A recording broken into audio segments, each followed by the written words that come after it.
The future of the 21st century economy is going to be largely written in Indo-Pacific, in our region. Claiming power over the Indo-Pacific seems right up top on America's agenda. The first line of America's Indo-Pacific strategy said it in as many words. The US is an Indo-Pacific power. But just how is the US gaining power in the region?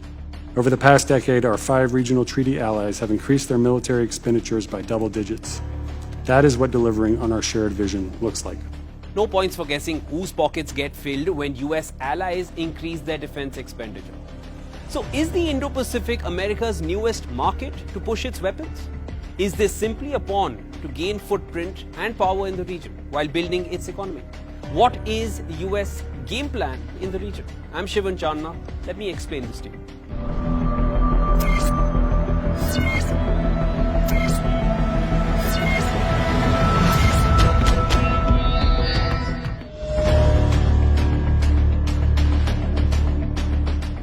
America's strategy is clear, that their interests can only be advanced if they firmly anchor themselves in the Indo-Pacific. And this is how US is doing just that.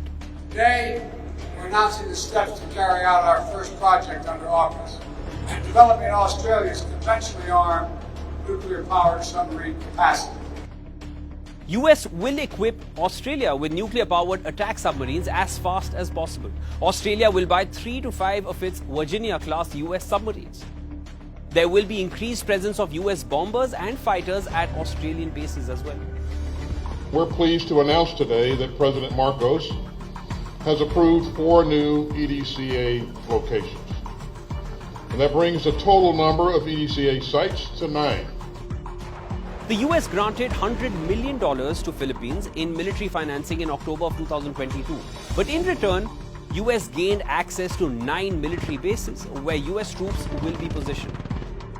This will be America's most expansive presence in Philippines in the last 30 years. Deployment of the United States strategic assets to the Korean Peninsula will be made constantly and routinely. In a landmark deal, US will deploy nuclear-armed submarines to South Korea as well. In the financial year 2019 to 2021, the US authorized defense exports of over $3.4 billion to South Korea and has over $30 billion in active sales with the nation. Over 28,500 US military personnel are stationed in South Korea. We have supported Japan's decision to increase substantially its defense budget over the next 5 years. Soon after Japan increased its defense budget, US approved military sale to Japan for E-2D Advanced Hawkeye aircraft worth $1.4 billion. US will also be deploying its Marine Corps and cutting-edge anti-ship capabilities and combat deterrence in the nation. We continue to fulfill our commitments under the Taiwan Relations Act. In September, the US approved the Taiwan Policy Act, in which military aid worth $4.5 billion would be provided to Taipei over 4 years. US has been reportedly working to fast-track a weapons package deal with Taiwan worth over $500 million. Washington will also begin sending the 66 new F-16V fighter jets later this year. US is expanding its footprint in small Pacific island nations too. Washington has struck a deal with Papua New Guinea, giving it access to US satellite surveillance.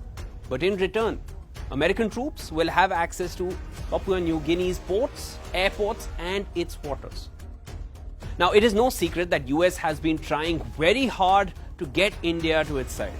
Washington wants a piece of India's defense business, which is currently going to Russia. But India is not one to do so. India will watch its own interests every step of the way, as it did when put under pressure over the Ukraine war. After its unfinished wars and conflicts in Latin America, the Middle East, and Afghanistan, the US is now going back to Asia. Clearly, it has not learned any lessons from the Vietnam War debacle.